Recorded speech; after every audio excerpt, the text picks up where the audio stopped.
একদম নির্দিষ্টভাবে এক এক করে এবার অন্যদের কাছে যাচ্ছি। আমি অরিত্রর কাছে প্রথমেই যাচ্ছি। অরিত্র, প্রথমেই তোমাকে একজন নিয়মিত দর্শক কুমার দীপক তিনি স্বাগত জানাচ্ছেন, তোমার ফ্যান, এবং তার পাশাপাশি শুভঙ্কর বলে একজন তোমাকে লিখছেন, চুরি যখন শিল্প দাদা এটা তো হবেই। আরেকজন লিখছেন তপন পাল, দাদা প্রাইমারি টিচারদের পার হেড 7 লাখ টাকা করে নেওয়া হয়েছে নাকি? রেড কার্ড মানে হজমিগুলি বিক্রি করা, বেলুন বিক্রি করা, সিনেমার টিকিট বিক্রি করার মতন করে রেড কার্ড অনুসারে টাকা নেওয়া হয়েছে, এবং এটা আমরা জানি। কিন্তু আমরা যেটা জানতাম না অরিত্র, যে টাকাটার একটা অংশ শুধু আমরা দেখতে পাবো। 600, 700, 800 কোটি টাকা, প্রায় 1000 কোটি টাকাও হয়তো এখনও কোনো না কোনো খাপে খোপে লুকিয়ে আছে। হয়তো সেগুলো দিয়ে বড় কোনো প্রাসাদ বানিয়ে নেওয়া হয়েছে, কিন্তু আছে। কেন এই টাকাগুলো বের করা যাবে না, এবং দ্রুত কেন বের করা হচ্ছে না? দেখুন, আমি একদম রুট কজটা বলে দিচ্ছি যে কেন আজকে এই টাকা নিয়ে এই জোচ্চুরি ইত্যাদি ইত্যাদি। প্রথম বিষয়টা হচ্ছে যে তৃণমূল কংগ্রেস একটি আঞ্চলিক দল ছিল, তার যে বেড়ে ওঠা, বিবর্তন, জন্ম এবং তারপর থেকে তার উত্থান পতন যাই বলুন, সেইটা সম্পূর্ণটা একটা স্পেসিফিক রাজ্যকে ঘিরে। কিন্তু ইংরেজিতে ওভার অ্যাসপিরেশন বলে একটা কথা আছে, বা ওভার অ্যাম্বিশিয়াস অ্যাপ্রোচ।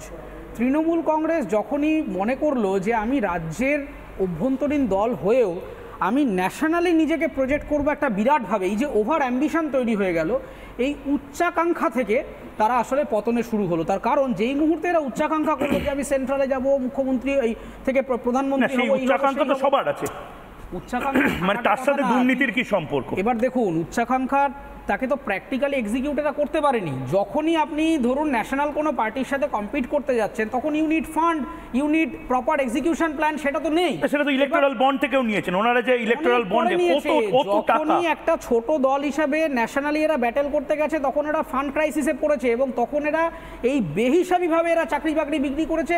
শুধুমাত্র চাকরি বিক্রিটা এদের উদ্দেশ্য না, পার্টিটাকে একটা ওভার অ্যাসপিরেশন জায়গায় নিয়ে যাওয়ার জন্য এরা মানুষের থেকে টাকা নিয়েছে। কিন্তু আপনি যদি কালকে সুপ্রিম কোর্টের প্রধান বিচারপতির অবজারভেশনগুলি দেখেন, একের পর এক তিনি যে কথাটা বলেছেন যে এটা অত্যন্ত লজ্জার যে মানুষ সরকারি চাকরির ওপর থেকে আস্থা হারাচ্ছে। এটা আমরা কেউ বলছি না, এটা প্রধান বিচারপতি সুপ্রিম কোর্টে ওখানে বেঞ্চে বসে বলেছেন।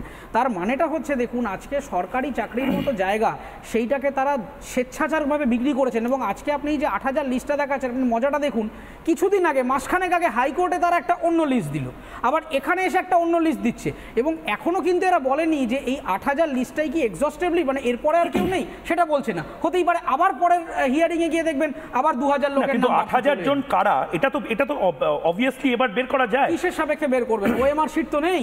না, আছে তো বলছি। না, মিথ্যে কথা বলছে। তাহলে বের করবে কি করে?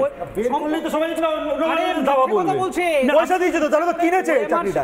আচ্ছা, আমি একবার অরিত্র তোমার কাছে আসবো, সন্ময়দার কাছে আসবো, দেবাশিস দা, প্রীতম দা, প্রত্যেকের কাছে। কিন্তু সুকন্যা দি, যিনি শাসক দলের হয়ে ডিফেন্ড করার জন্য এখানে এসে, দিদি কি করে বের করবে এই 8000 জনে? মানে 8000, আপনারা তো এতদিন ধরে বলছেন 26,000-এর চোর সরকার, বাটপার সরকার, অনেক কিছুই শুনলাম। না, কার থেকে শুনলেন এগুলো? তো কেউ বলেন, উনি বলছেন বাটপার বলেন, চোর চিটিংবাজ বলেন, চোর চিটিংবাজ, অনেক কিছু শুনলাম।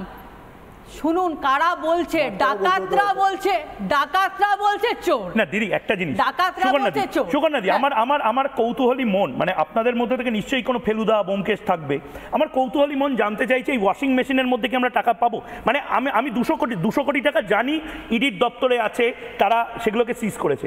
বাকি 600-700 কোটি টাকা কার বাড়িতে আছে?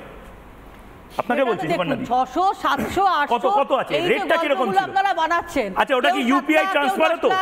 ওই ইউপিআই তে দেওয়া যেত, স্ক্যান করে দেওয়া যেত টাকাটা? কেউ টাকাগুলো দিয়েছে, কারা দিল এতগুলো টাকা? কারা দিল কেন? সুকন্যা দি, আমি আপনাকে জানে সরকারি চাকরি দিদি, আপনি হয়তো জানেন না, পরীক্ষা থাকে।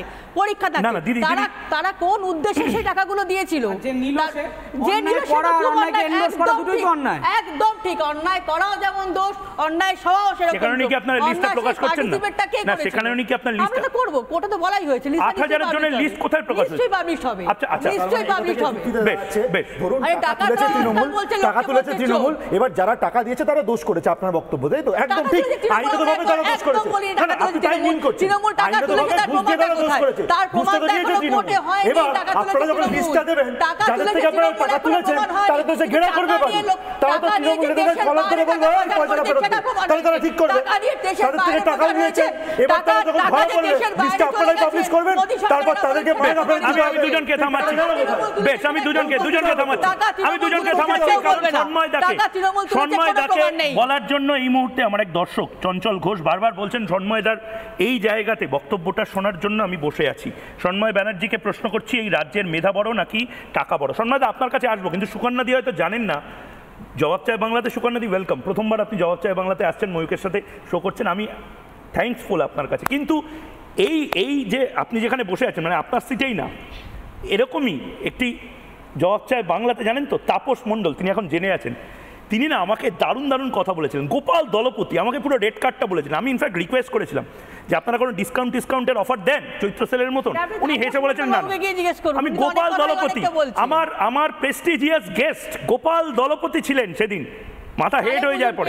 গোপাল দলপতি দেখুন কত টাকা রেট বলেছিলেন, শাড়ির না, চাকরি দেখুন, দেখে নিন না কত টাকায় চাকরি বিক্রি করতেন, স্বপ্ন বিক্রি করতেন। চাকরি বিক্রির পদ্ধতিটা কি, আপনি কত টাকা এই গোটাটার থেকে কামাতেন, যদি কামিয়ে থাকেন তাহলে কত টাকা, সমস্ত কিছু বলে দিন আজকে গোপাল বাবু।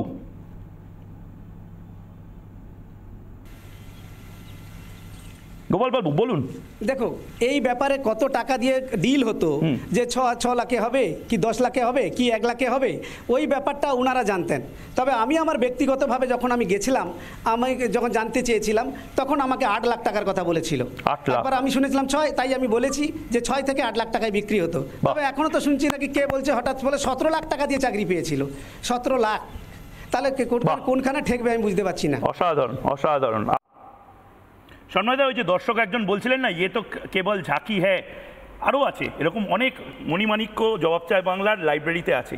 কিন্তু আবারও সেই একই বেসিক প্রশ্ন, 8 লাখই ধরে নিলাম, তাহলেও তো 600-700 কোটি টাকা এখনো কোনো নেতার বাড়িতে আছে, কোনো দালালের বাড়িতে আছে, ওগুলো কোথায়? ময়ূক, আমি প্রথম প্রশ্নের উত্তর দেবো চঞ্চলবাবু যিনি প্রশ্নটা করেছেন। ঠিক, মেধা বড় না টাকা বড়? আমি অবশ্যই মেধা বড়।